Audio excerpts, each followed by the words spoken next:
بسم الله الرحمن الرحیم.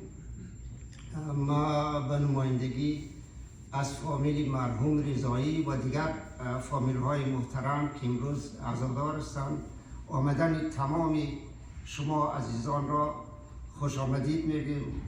سلامت باشین، زنده باشین که در این هوای سرد از راه دور و نزدیک آمدید و با غمشریکی از این فامیلا غمشریکی کردیم. شما سلامت باشین، زندگی امنی است.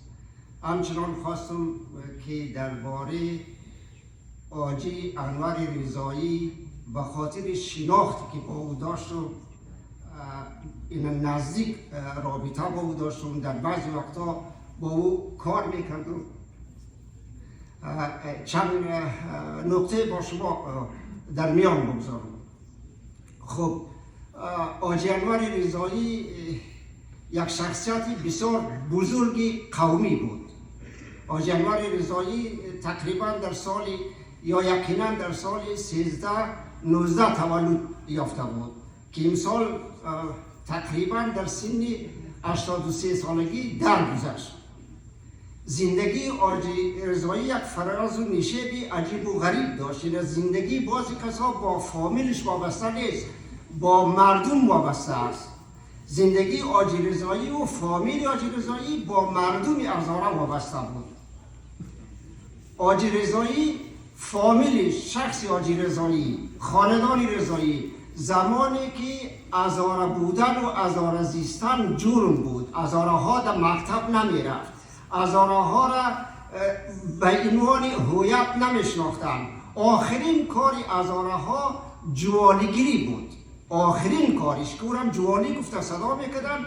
اینا بسیار زیرکانه و هوشیارانه شرکتی ترانسپورتی ساختن، یعنی ازاره ها را بسیار زیرکانه خواستن. اون زمان ازاره ها را که سیاست و مکتب و دانشگاه و ایجایا نمیگذاشتن. اینا بسیار اقلا در بخش اقتصادی ما باید راه ازاره ها را باز کنیم. خب حتما یک شرکت بسیار بزرگی ترانسپورتی این فامیل ساختن و شمول آجی انور رضایی که 10 نفر صاحب نان شدن، از پالیشان نان میخوردن. اونجا موتروان بود، کلینر بود، سرایدار بود، سرای بود. مردم ها را آشنا ساخت با یک بخش زندگی. بعدا آجی انور رضایی به خاطر که بیشتر در این بخش مردم آشنا بسازه، یک شرکت بسیار بزرگی ترانسپورتی در سطح افغانستان، یک شرکت بین القومی را خود آجی رضایی تأسیس کرد که شرکت در سطح بین المللی تقریبا استاندارد بود، با شرکت فابریکه کامازی اتحاد شوروی که در حدود 100-120 کاماز اون زمان اینا فرمایش داده بود، یک مقدار کلان از اونا رسیده بودن و این شرکت از متنفذین و سرمایه‌داران پشتون، تاجیک، ازبک تشکیل شده بود. یعنی این شرکت بسیار شرکت کلان در سطح افغانستان بود که صدها نفر در او کار میکرد. جالبش دیگه بود که شما ببینید که انور رضایی چگونه آدم بود. این خودش نمیخواست، هیچ وقت موقف نمیخواست. اینا را ما اونجا اون زمان نو از شوروی آمده بود، ترجمان بودم با این مینا، ترجمانی و اسنادایش ترجمه میکردم. اونمونا در پشتون بودن خیلی سرمایه‌دار، تاجیکای شمالی بودن سرمایه‌دار، ازبک میمنه بودن خیلی سرمایه‌دار. این را در زور تا که اون شرکت تا که آمدن و چور شدن افغانستان چور شد، این را بسیار در وزارت‌وزاری رئیس مقرر میکردن. آنقدر آدم معزز و محترم بالای از اون سرمایه‌دارا بود که وقتی که آجی انور می در آمد میگه از اونا درایش میخواست. یک کلمه حرفی بعد آجی انور رضایی در آدرس هیچ کس نگفته، در آدرس هیچ قوم نگفته. این مرحله دومی که آجی انور رضایی چی گونه با دیگر مردم کار کرد، پیوند پیدا کرد. طبعا شما خبر دارید که آجی انور رضایی شرکت کوهساران، یک از بنیانگذارای شرکت کوهساران بود که میخواستن در کلی ازاره ها را در بیزنس شرکت کنند که در اونجا تقریبا آجی انور رضایی در حدود $100,000، چون بعد شرکت کوهساران هم یک مدت کار میکردم، ترجمانشان بودم، $100,000 پول فامیلیشان از بین رفت اونجا، چون حادثاتی بعد آمد هیچ کاری نشد. شرکتی داشت به نام افغان بیزنس، شرکتی داشت به نام خرجستان. این کارهای تجارتی حاجی انور رضایی برای آشنایی هزارها در سکتور اقتصادی بود که بسیاری کسا را چشمشان باز کردن و بسیاری کسا را یاد گرفتن و کار کردن و نام خوردن، ولی خودشان همیشه آرزویشی بود که چی گونه میتونن کمک کنن. بعدا مرحله آمد که در غرب کابل هزارها مرحله مقاومت شروع شد. هم هویت هزارها در خطر بود، هم حق هزارها.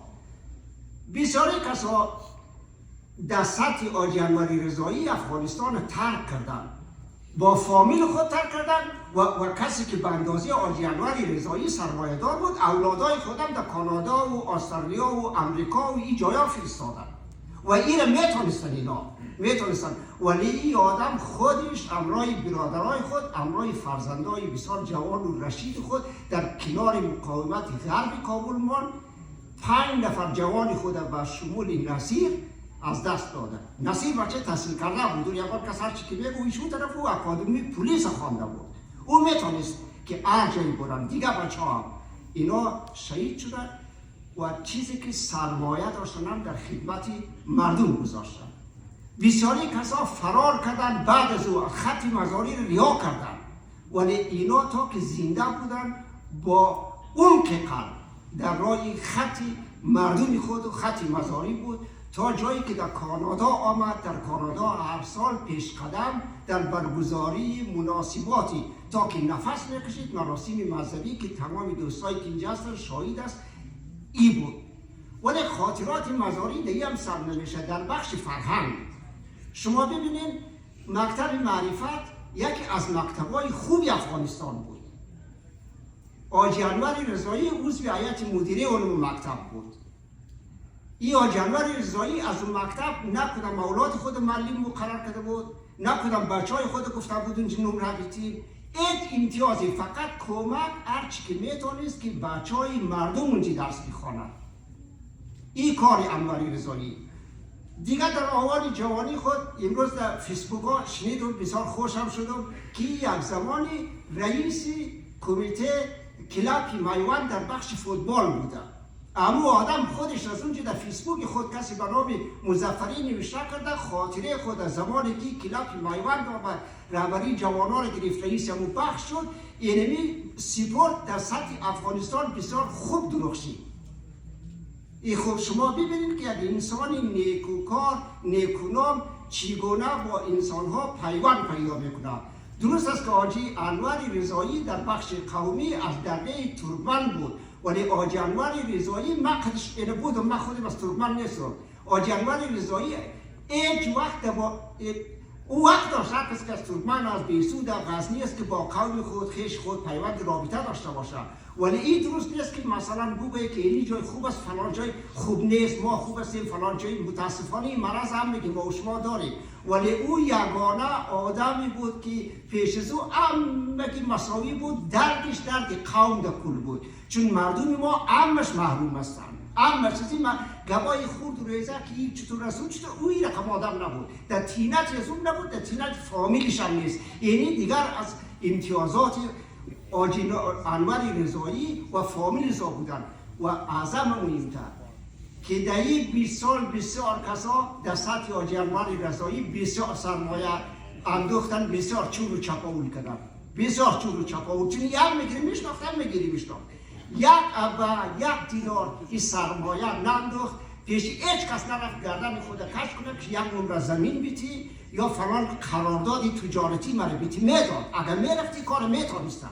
اینا بودن در کابل، اما میشناخت این کارا را نکرد.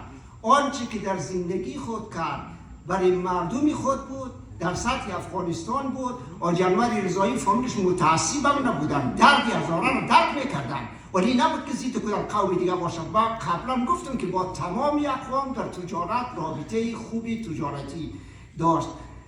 اینمی خلاص حرفی بود درباره انور رضایی بشه که سالها گپ زد، چون ما یک استخوان بسیار قوی خود متاسفانه از دست داریم. یک استخوانی از آن از دست داریم، یک استخوانی بسیار تو وزمین زوره که جای از این خالی است. بعضی آدم‌ها که میرن جایش خالی است، ولی ما حرفای خلاص خود دیگه ختم میکنم که سعدی آدم بسیار بزرگ بود که مرد آن است که نامش به نیکویی نبرند. ولی من این باور دارم که هر کسی که نام حاجی انور رضایی و فامیلیش شنیده باشه از اینا به نیکی یاد میکنن، به خاطر که اینا همیشه در خدمت مردم خود بدون توقع بودن. اینا کار کردن ولی از مردم چیزی نخواستن. اینا اگه بودن با حکومتی ها شناس بودن، از حکومتی ها چیزی نخواستن، گفتن برای مردم برس بدیم. و دیگه از خوشبختی هایشی بود که خودش چون علاقه به می کار داشت، هر چقدر که در فامیل حاجی انور رضایی پسر بودن دختر بودن همگیشان تحصیل کرده است که من امیدوار هستم که اینا رای پدر بزرگ و امی فامیل تعقیب کنن. تشکر زیاد از توجه شما.